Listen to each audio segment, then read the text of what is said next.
welcome everyone that's attending this webinar today. It's being hosted by Southwest Automated Security, who is a distributor of multiple products, including, and most importantly, Scylla Technologies, AI video solutions. So today, the topic of the webinar is going to be embracing physical security and technology in challenging times. And when we talk about challenging times, we're talking about both economic factors, both good and bad, as well as the crime rates that are on the increase. And so the people that are on our panel today is Eric Mardian, Vice President of Business Development for Southwest Automated Security, and Gary McConnell, Director of Video Surveillance at Southwest, and myself, Kris Greiner, who is the VP of Sales for Scylla. So welcome everybody. Welcome Eric, welcome Gary. Glad to be here. Thank you, Kris. Glad to be here. So let's just go ahead and jump into it. Let's talk about some of the factors of the world that we're living in today. So Gary, what are your thoughts about the economy and how it's affecting security? Well, thank you, Kris. You know, these are some interesting slides, and really show is more empirical data to help support the movement in capital expenditure. Now, of course, the U.S. economy's recovered, I guess, from the COVID spending. However, while inflation rose at that point during that COVID stimulus spending, it appears now that it's peaked at the end of Q2 last year and really on the way down, which is good to see. You'll notice actually on the next slide where the U.S. economy has more of a positive outlook. Now you see employment remains, strong. It's kind of now even historically low, really, which means that the labor market is tight, which again is typically not consistent with an upcoming recession, which I know has been in the forefront of a lot of people's minds. But again, this shows with the increasing employment that really helps. And of course, that said, persistently strong job creation can't really continue indefinitely, but that doesn't mean that future economic advancement is halted. Now, on the next part where we'll see something more along the line of capital investments, and they're typically very sensitive to economic outlook, and don't show immediate downturn if there's an upcoming recession, which you're not really seeing here. As you see, the graph indicates a decline in the capital investments at a certain point, and then it starts to kind of move up. And according to market data forecast, the global video surveillance market is expected to reach 84 billion and that's US, and that's up from a little over 40 in 22, but it's expected to hit 84 billion by 2026, and some estimate that it'll be over 144 billion by 2027. So you're seeing exponential growth in this arena because public security and safety is becoming more and more paramount. Monitoring has become essential with increased crime, terrorist activities. As far as that goes, not only it's just here, but around the world. And using equipment like the Scylla VSAS solution or Asteria is becoming, again, more and more needed in this environment. And it'll show on the next slide, if you would, while the economic outlook is looking great, quite positive, actually, I think, based on what we just saw, crime rates are increasing, especially property crimes. And that's where, again, and I know that we'll have some slides here that will show kind of, what exactly this stuff does. But you'll see in these iterations here that, you have this increasing crime, and really, I think more people, more problems, I guess, might be the way to do that. So would you agree, Gary, that the economy, depending on what website you go to and you're looking at, some people will say it's all daisies and looking good on the upswing. And you go to a different organization or website, and they'll tell you that it's all doom and gloom and start preparing for the worst. So either way, when in times of economic uncertainty, you prepare for the best, and Well, you prepare for hope the worst and hope for the best, right? and prepare for that worst. Well, of course. And again, we found this when there is economic strife, and this is it's actually people act like this is something new as far as volatility in the markets, et cetera. It's been around a long, long time. And of course, now with surveillance, what we're finding is when you're having more and more problems with crime, and of course, now with the introduction of terroristic threats and things like this, people want courtroom ready video. They want to be able to display this.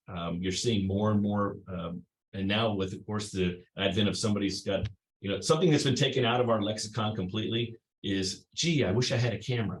So now we're all walking around with cameras. So more and more those things are being shared. And I think on the surveillance side, when you have something with a very robust analytic that can point out where these problems are, that's, kind of cuts it right to the quick. You can see it and display it well. So I think you hear everywhere that people are either one of two things. They want to hire and they can't hire, or they can't find anybody qualified, or they have too many people and they're starting to lay off. So either way, I know Southwest is, you guys are on a boom right now, right? An upswing. Things are, if somebody asks you, it's all daisies. You guys are in a growth mode. Is that accurate, Eric? For the most part, yes. All right, that's good to hear, and a good position to be in. But organizations that are wondering how to tackle this, there's people, process, and technology that you throw at solutions, that you target towards problems. And when people are a challenge, either you have to get rid of people to reduce costs, or you can't hire people because there's nobody qualified. Well, then you have to make that up with process and technology. And so when we're talking about the technology, for this case, we're talking about AI, computer vision. And that's what Scylla does. We are a true neural network. We're not just a rules-based pixelation chain that you see embedded in cameras that are like some of our other solutions on the market are. With those, you get all kinds of false positives. So AI seems to be, depending on who you talk to, it could be a buzzword like big data or AI. And over the previous 10 years, a lot of companies have overpromised and underdelivered. So there's a lot of skepticism in the market.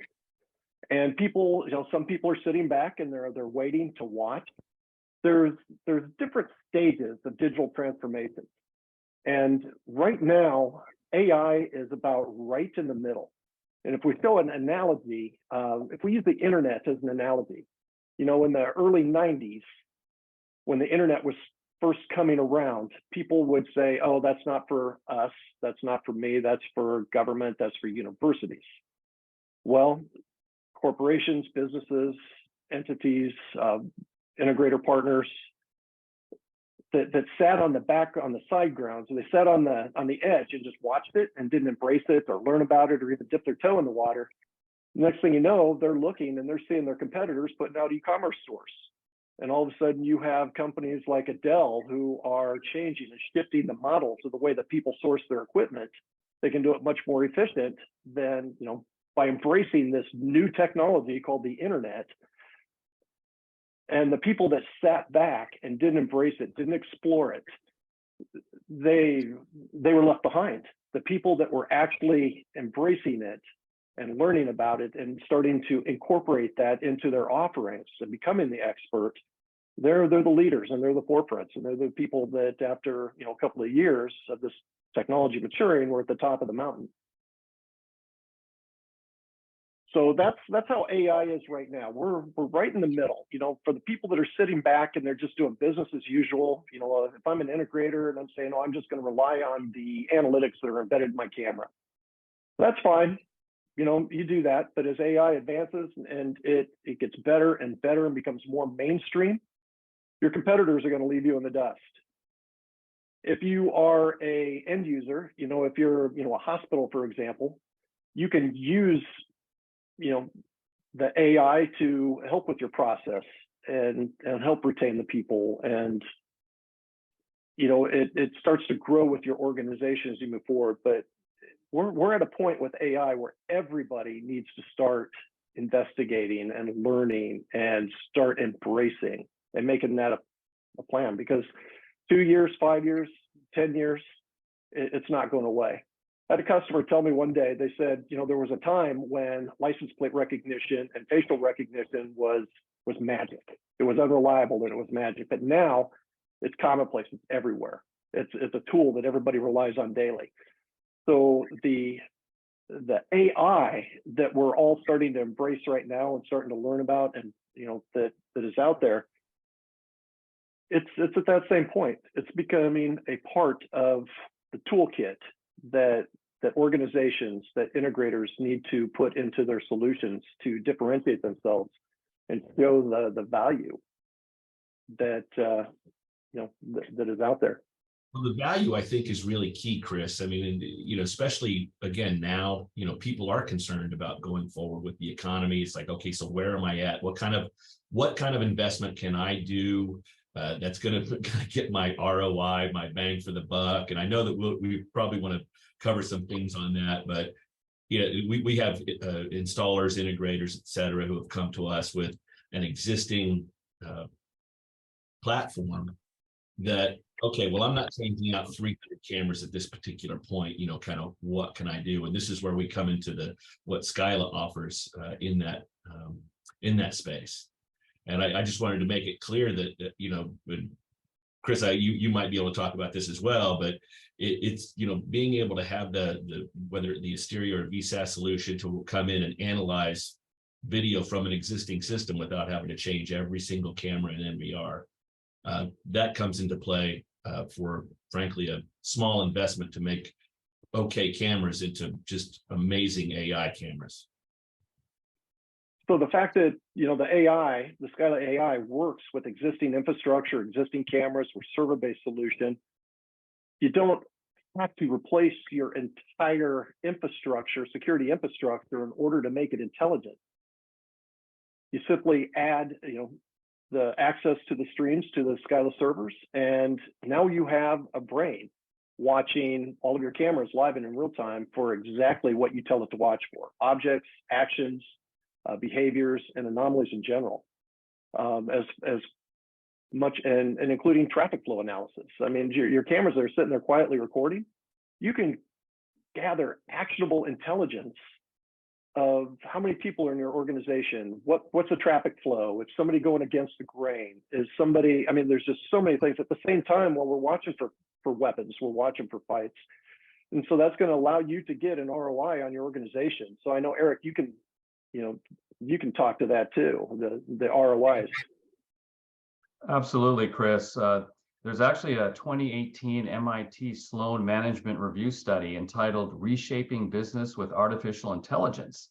And it included a survey done around that time, which found that 1 in 5 companies reported that they had incorporated AI in some offerings or processes. So as recently as 6 years ago, you had 20% of companies out there delving into AI.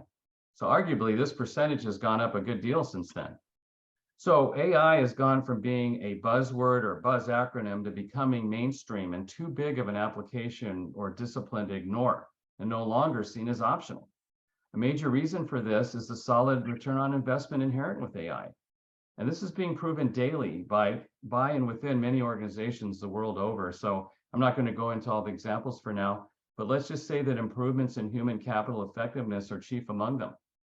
In addition to the strong ROI that comes from using an automated solution to supplement human labor, there's also a strategic benefit for organizations in getting exposure to AI, even if just taking baby steps.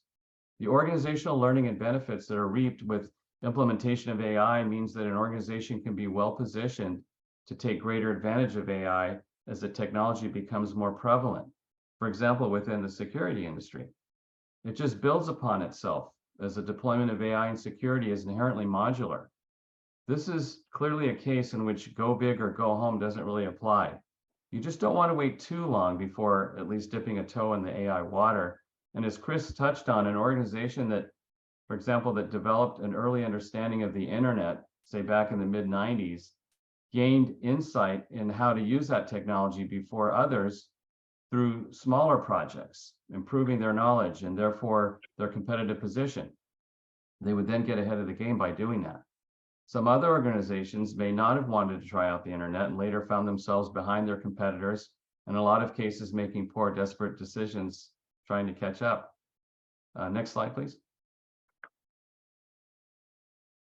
So the ROI from AI-powered video analytics in particular is quite compelling. The savings start, as I've just noted, with labor primarily, where AI-powered video analytics can help make people more productive by taking care of routine, fatiguing tasks, such as monitoring video feeds.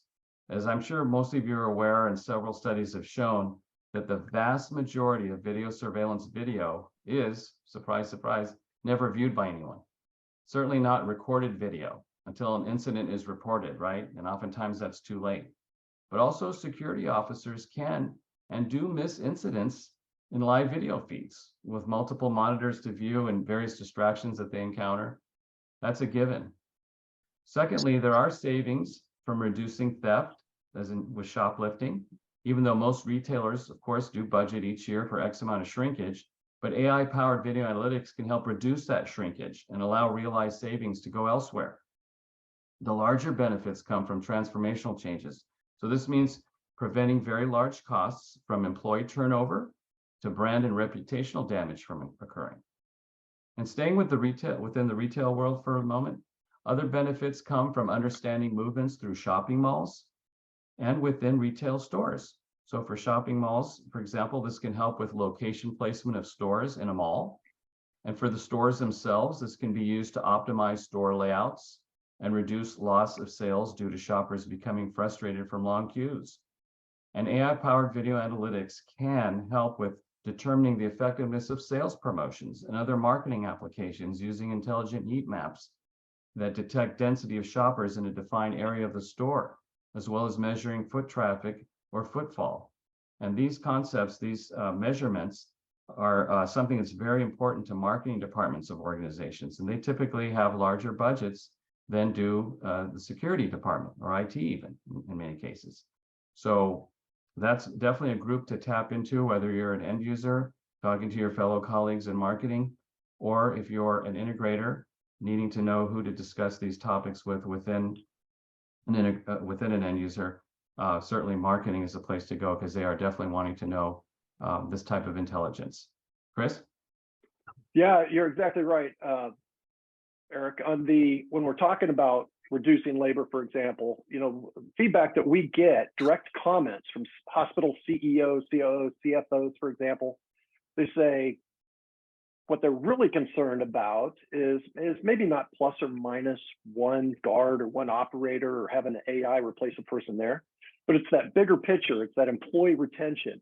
The major reason that people leave, like nurses, for example, in a hospital, if they leave, is because they fear for their safety or violence, or they think it's a violent workplace. And every time a nurse leaves and a hospital has to recruit them, the number that we're given is it costs that hospital between $41,000 and $50,000 to replace that nurse. So staff retention is one of those hidden areas for return on investment, all the way down to a retail store. If somebody's making small amount as a retail associate, and they think it's a dangerous environment and that organization doesn't care about them, it's not worth it. It's not worth it for me to risk my safety here if the organization doesn't care about me. So putting something in and adding intelligence to those security cameras that are there just to catch them stealing, right? Record them stealing the employees or whoever. Now all of a sudden it's watching for their physical safety. It's watching for when a crazy customer comes in, and if there's a gun displayed, a robbery, a violence, a fight, if there's loitering, if there's smoke, if there's fire. There's all kinds of things that organization can do to show, hey, we're not just here to record you doing something bad. We're here to watch out for your physical safety when we don't have or can't afford an on-premise guard. So there's just so many different ways that AI can aid an organization in their efforts. So we go. Oh, I'm sorry. I wanted to kind of point out, again, AI, we all know, is as Eric had mentioned, kind of a buzzword, or something that people kind of throw around. Just to kind of compare or contrast, if you will, what's real AI, real artificial intelligence, really where you're teaching kind of the cameras what is a normal behavior and what's not, versus, because cameras now, I mean, easy peasy. I mean, there's like a ton of cameras out there saying, hey, built-in AI. Well, they've got line crossing, they've got things like that, movement, face rec, like we talked about. That's not AI per se. Where I think that this particular, what we're talking about now, when you want to calculate what your rate of return on something that can discern irregular cropping activity, or having an exposed weapon, those types of things. Hey, in a police station, you might think, okay, well, we might not need gun detection per se in a police, in the central state, whatever, but in lobbies, yeah, would be definitely something that you would want to see. I just want to talk a little bit about the differences in AI. So we had a question about the differences in AI. One of the questions is, how does Scylla AI act in comparison to the free AI that some camera manufacturers claim that are embedded in that camera? Well, a lot of times the key word there is free. You get what you pay for. It's not a true AI. It's a rules-based pixelation chain. So, for example, it may identify a person walking on the AI, or on the analytics that are built into that camera, but if that person gets down on all fours and starts crawling around, that's a rules-based pixelation change. Now, all of a sudden, that camera might miss that person and mistake it for an animal. Or Scylla, being a true neural network, we look at that, we see that same thing. We're server-based. We're using GPUs to analyze all of this video data live and in real time, as well as forensic for searching. But we look at that human, and we know it's a human based on body part. They could just stick their fingers in an area of the frame or the zone that they draw, and we know that that's a human. And if that human gets on all fours and starts crawling around, Scylla looks at it and says, we know you're a human, and now you're a human crawling around. We're not going to mistake you with an animal. And so that's the major difference is the quality. It is literally apples and oranges. And if you have a detection or a false positive in the AI built into a camera, let's say a fence, we've all seen the fence post being mistaken for a human at some point. With that analytic in that camera, that fence post is going to be a human forever. Where Scylla is capable of, it's a brain, it's like a child or a puppy, a person that can learn. This is machine learning. So we look at the AI, and we tell Scylla, that's not a person, that's a fence post. And Scylla goes, oh, okay. Now I know that moving forward, I'm not going to give you those false positives anymore, because the worst thing that can happen is you start getting a lot of noise in your alerts. And the people that are receiving those alerts pretty soon start to ignore them, or even worse, turn them off. So when you get an alert from Scylla, it's what we say it is. So that's the major difference. You get what you get with free analytics and cameras. And in some cases, that's good enough, right? If free is good enough and what you need, well, then, you don't need the professional tool that Scylla is going to make it. So the AI replaces a human watching every camera live 24/7 for that specific object, that specific action, or that specific anomaly that you told it to watch for. And when it sees it, it's like a guard dog.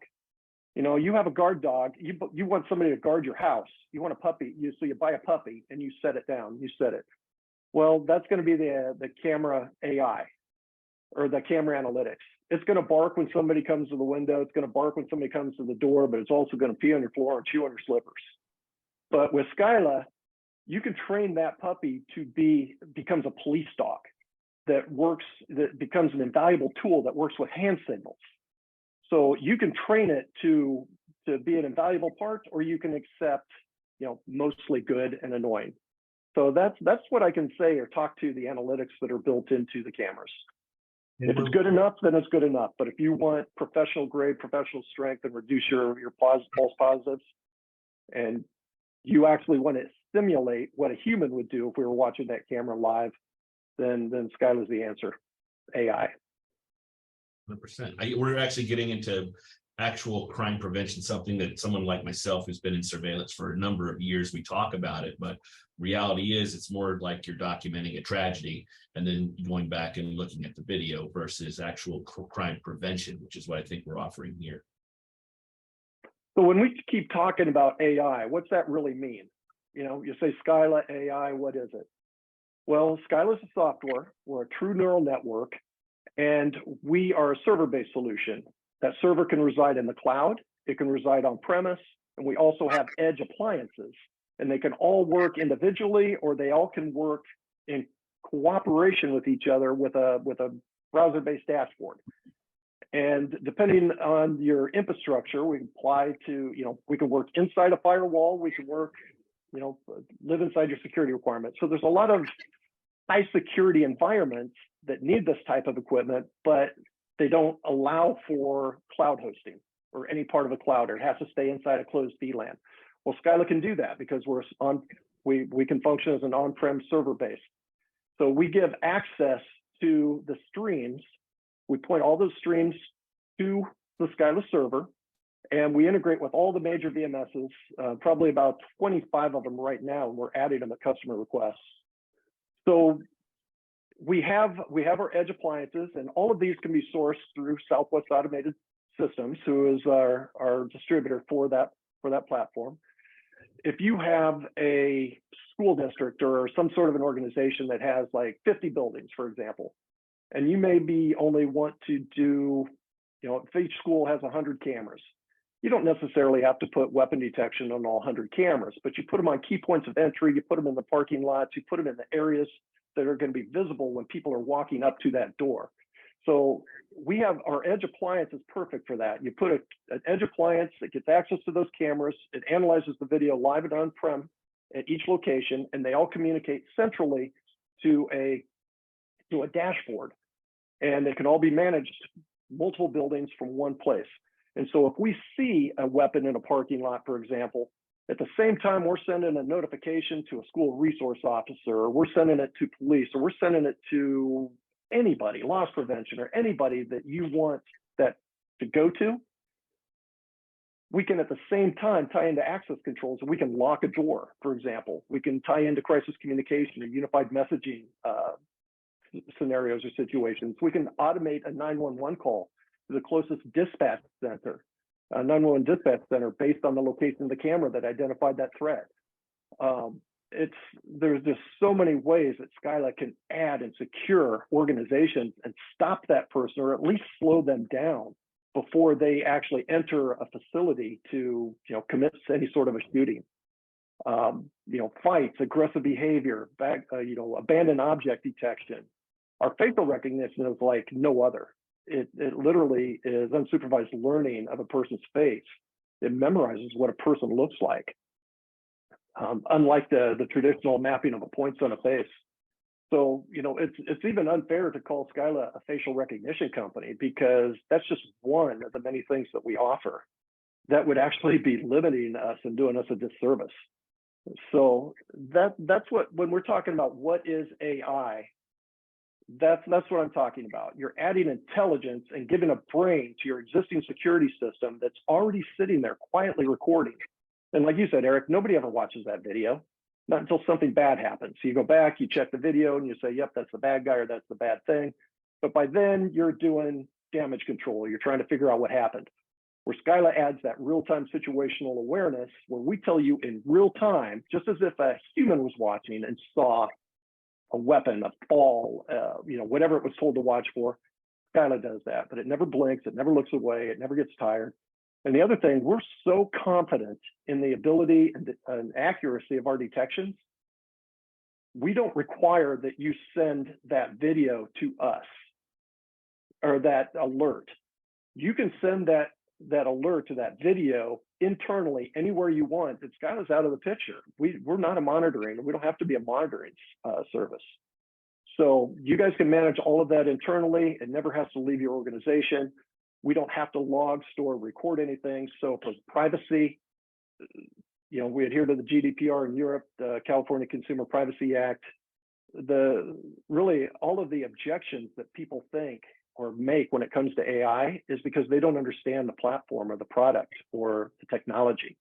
You know, they're scared, or they think, oh, Big Brother's spying on me. That's not the case. This is a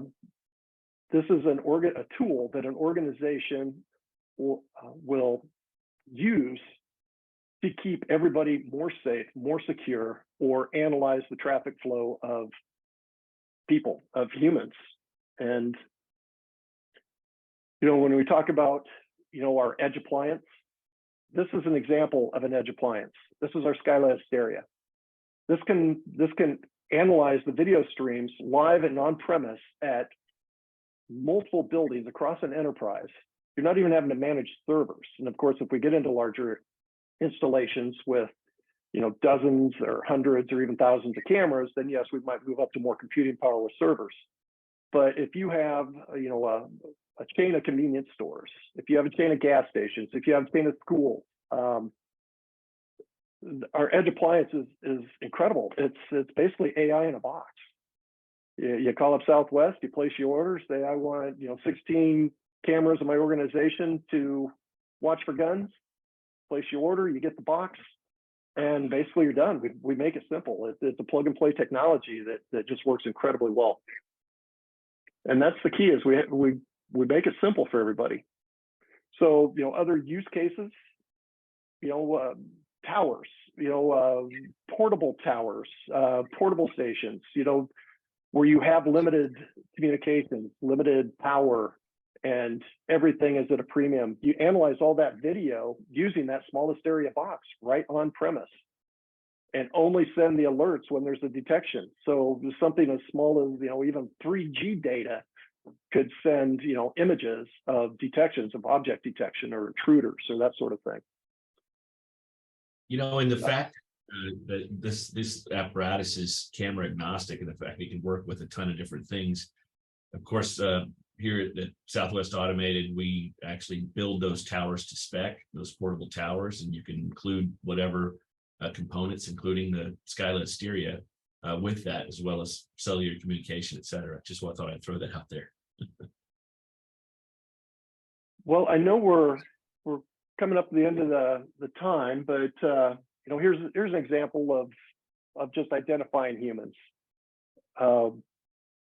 people. So when you get an alert from Scylla, it's a person. You're not going to get the butterflies. You're not going to get the birds. You're not going to get the shadows and the clouds. We try to minimize the positives as much as possible. And it is a software as a service. So it is a subscription model. So you always get the latest, the greatest, the most current data sets, the most current libraries, the most current training models. So Scylla is always learning. It is literally a brain that's smarter tomorrow than it is today. It's smarter next week than it is today. It's just going to get better and better and better. So for takeaways from today, Eric, what are your thoughts? Anything strike you? Do you want to highlight? Well, I just think the point I made about, you know, dipping your toe in the water, you know, just trying out this technology on, say, some of your most important areas of your facility, which may entail maybe just a handful of cameras, maybe only even one camera, and applying the AI behavior detections that you're looking for on that camera and seeing what it does for you, and then growing it from there. So this doesn't have to break the bank or your budget. I mean, it's just a matter of trying it out in a critical area and seeing what it does for you. And I guarantee you will reap benefits from that. Maybe not immediately, and perhaps immediately. So it's worth a try. Absolutely.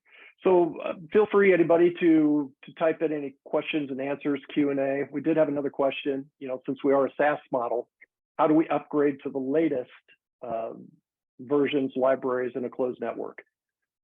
You're right, it's a closed network, exactly what it says. So in cases where that happens, and let's say it's like a casino, for example, it's 100% closed. Well, then we will set up a structure in advance where we'll have supervised bridge access. So we'll set up a bridge laptop or some sort of a bridge communication or supervised VPN network. So it is supervised, it is structured and scheduled. And so we will do those updates at mutually convenient times. So distributors in South Africa, yes, we do.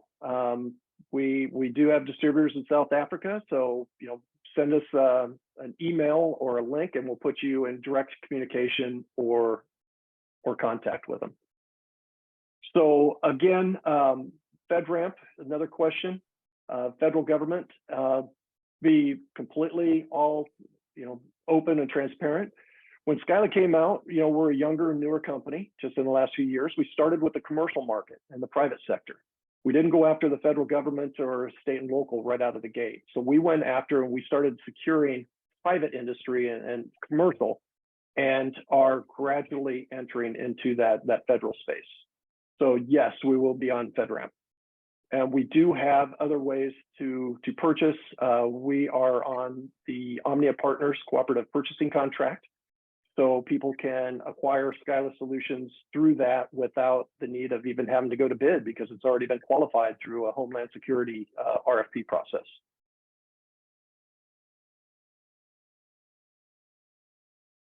So any other questions? If not, just again, final takeaways for people that are sitting on the sidelines, another analogy, cell phones. I still have a lot of friends and family members that refuse to get a smartphone. They want their flip phone.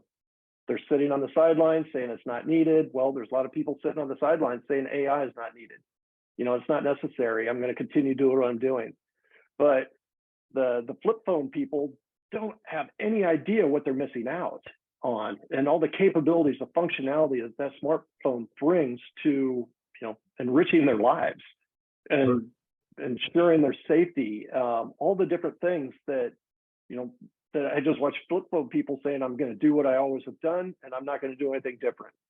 Well, those are the people that sat on the sideline with the internet.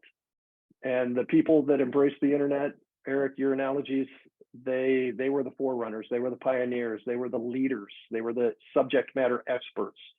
They were the people that everybody went to when they had a question, and they were the successful ones. People adapt to technology, they adapt to changing times. Those that don't adapt die. And the technology has advanced so much and continues to advance every day. So again, Gary, Eric, any closing words? Closing thoughts? Well, again, this being, as they build as challenging times, it's one of those, again, I think speaking to Eric's points about return on investment, it's to a point where you can almost not afford to sit on the sidelines anymore. It's more productivity, which is more money in the pocket, et cetera. You did have an inquiry from Greece. Scylla is available globally. I don't know if we did address that, but yes. Absolutely. And GDPR in Europe, 100% we adhere to GDPR. So we're not logging, storing, or recording any information about people. There's no privacy concerns at all. In fact, we're not even identifying people based on race, ethnicity, age, anything like that. We are just identifying people as a human who violated a rule or security or safety rule that you put in place. Now, we do have the forensic searching capabilities where if you want to go out and you're an airport and you have thousands and thousands of people walking up and down your halls every day, and you want to find that person in a blue shirt with black pants and a backpack with a ball cap on, absolutely. We can go out and we can analyze, incredible amount of hours very quickly and limit the search down to just people that meet those criteria and qualifications. And then we can even narrow it down even more and do an image search without using facial recognition and identify down based onto a specific image.